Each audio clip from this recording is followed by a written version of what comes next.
What if I told you that world building is one of the most crucial and most important part of creating your own stories, from comic books, film, and any form of storytelling you want to work on? It's really interesting for me because I have to tap into different things that I'm really interested in, colors I like, movies that I've seen, or maybe different instruments of music or different characters that I've seen through my travels around the world. So today I really want to talk about my process on how I build worlds, and we're gonna focus on each title. So the first video that I'm doing right now is gonna focus on the Hyena Man, and another one will focus on Beats of War, another one on Taylor Squad.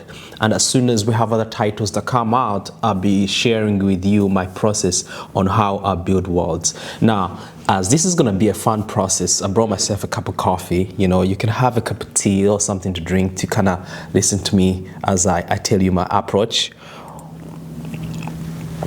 Now, with Hyena Man is not, I usually speak to a lot of people at Comic-Con and they're like, how do you come up with these titles anyway? Hyena Man really didn't, it's not an idea that I always thought, okay, I'm gonna do a Hyena Man story or a character called Hyena Man. It wasn't like that.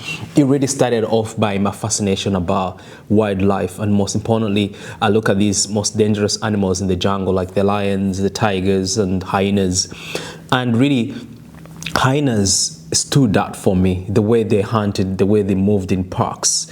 A bit of history about hyenas and how they are the only creatures that actually could kill a prey and eat everything, including the body. It's quite scary thinking about it.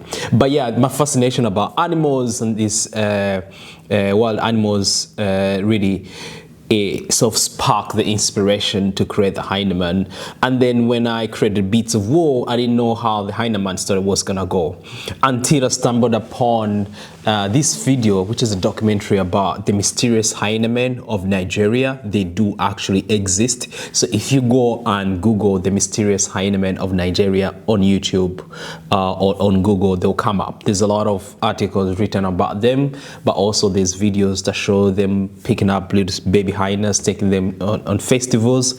And then I found other different tribes in Africa that do actually look after hyenas deep in the jungle. These tribes, mostly, they're sort of disconnected from the real world.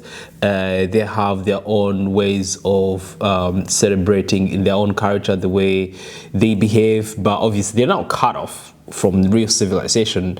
That's how they are discovered through these documentaries. But there's something really interesting about them.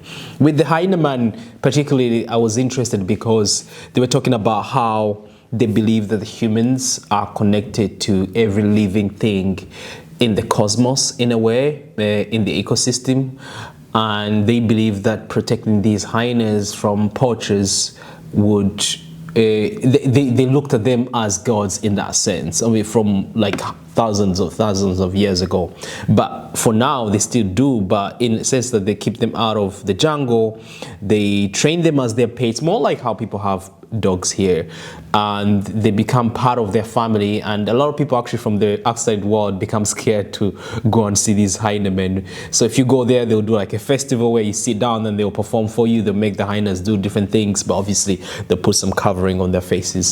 So that kind of sparked my inspiration, and I was like, if there's these sort of African stories about hyenas and the way they're connected to humans, what if I tapped into that story and sort of bring in Scotland, which is my second home, in that story, and blend the two in, but also set it in a future world, more like Mad Max world. I don't know if you guys have watched Mad Max.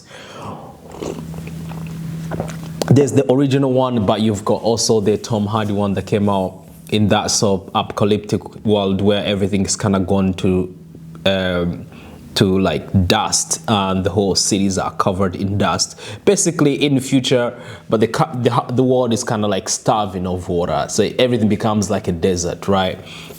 So I wanted to sort of set a story in that time, but obviously kind of show how different continents of the world have sort of come together to create coalition so that they can work together, they can survive as different parts of the continent are sort of sinking under the sea level because of human activity. This is kind of like, this was my approach. Then building words, I'm like, okay, how do you make the Hyena Man different from other comic books that have been there before? Now, first, I'm looking at the character in Africa. Which characters in Africa embrace these hyenas? I found one in Nigeria, there's one in Congo where I come from, and then I was like, how do I take my character, the way these people, for example, speak or dress, and blend that into the world building, like the way the world is going to look like. Now, I want to show you what we've been able to come up with, and that's also been inspired by either the sort of kitenge, which is like this sort of robe that most women wear during some festivals or celebrations in Africa, but also men in different carriages do wear those. They are usually multicolored, they've got different colors, and they're bright. So I took those designs, but also was thinking about, how do I brand in this idea of the Hyena Man? How do I branding those sort of spot markings you see on the hyenas? How do I brand into that world of the Hyena Man? So you're going to see some of the things we managed to come up with my collaboration with Joe Bennett and other cool artists that I've worked with. So with the Hyena Man, I'm going to open a few pages. So this is one of the covers for cover A, for Hyena Man 2. And this captures the chief leader from the Kano Hyena Man tribe, but also it captures one of the characters called Delu, who is meant to be training the Hyena Man. And then you can see the Hyena Man in the back, and you can see the bad guy in the back. Now the bad guy, King Fengai, and then you have Delu, who is the female character with the staff. So if you look at the design of this, it's pretty interesting. Look at this sort of bracelet thing that the chief is wearing, that you can see the head of the hyena sort of embedded within the design. Now, the King Fengai, who is sort of like the bad guy, the villain in the back, he comes from a tribe that kind of is connected to other animals, mostly lions. That's why he has the this sort of lion head thing above his head. And then obviously Delu has got this sort of headband. A lot of African women wear these headbands, especially if they have big hair and they want to maybe keep it tidy for a party or something they just want to wear on ordinarily. So I kind of drew inspiration from that and decided, okay, how about we create something that is sort of golden, that has the hyena head that she could wear at the top. There's that sort of symbolism of that to show you, the readers, to kind of put you in that world of the Hyena Man, to tell you where you are. Now, if you go back to the actual Hyena Man, who is the main, lead superhero of our story, you can see his cap. It kind of flaps all the way to the back. But if you look at the spots around here, I'm gonna move my cursor. He's got those spots you see on hyenas. If you see their sort of hairy skin, these sort of dotted spots.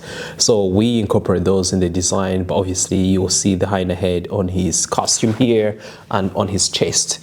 And obviously with the crows, I thought the hyenas obviously will, I don't think when hunting they'll usually use their crows, but I'm sure they have like long fingers, somehow they would use for digging or something like that. So I kind of wanted to incorporate that within the design of the suit, so give him some really cool glove crows that he can use while fighting other bad guys. So this is kind of like the approach that I use, and it's evolved with time.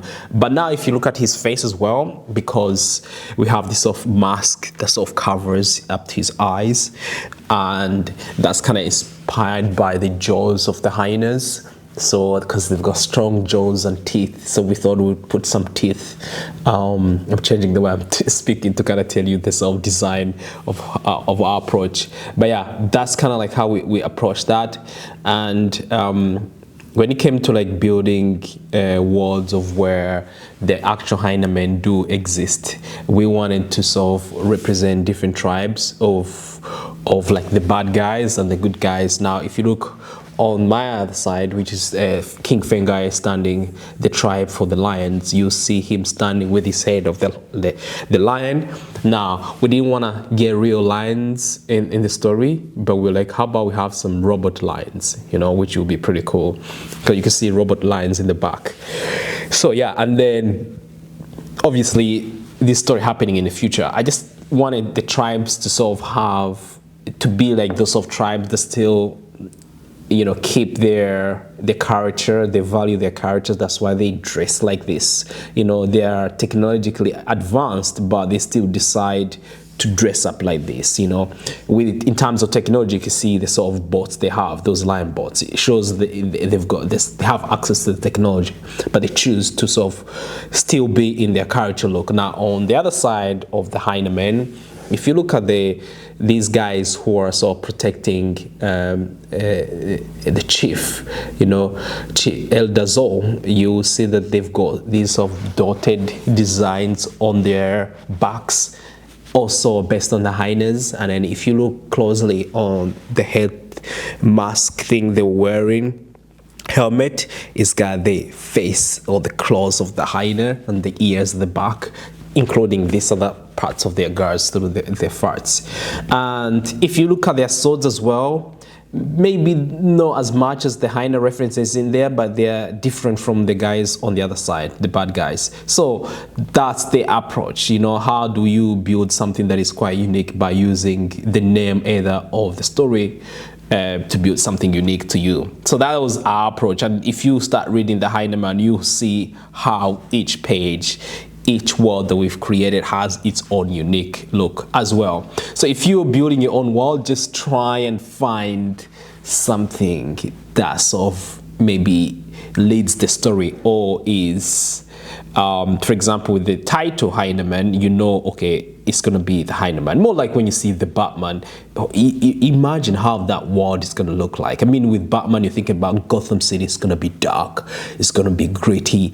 But with the Hyena Man, you're thinking about how the world is going to reflect where the character comes from. That's Africa, the colors. Now, remember the clothing I was telling you about. If you look at the designs of their houses here, there's a lot of colors that we kind of extracted from the sort of clothing people wear in Africa in different cultures and put it in the design of that world.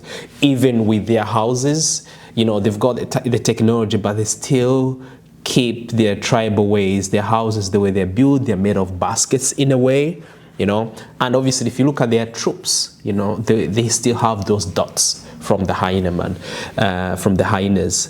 So this is kind of like the approach we use to kind of make it unique to itself, to make it unique from what's already out there. You know, I always approach every project with a different mindset. I just want to be surprised as I go.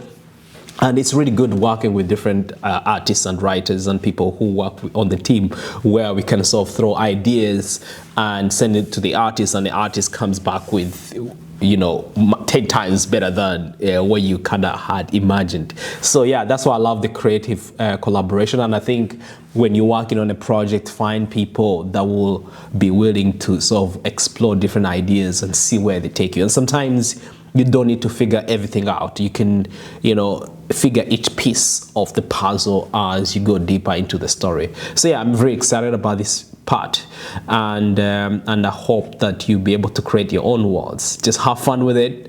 Start with the title. Think about what's happening in that world. Who's the main lead character? What's at stake?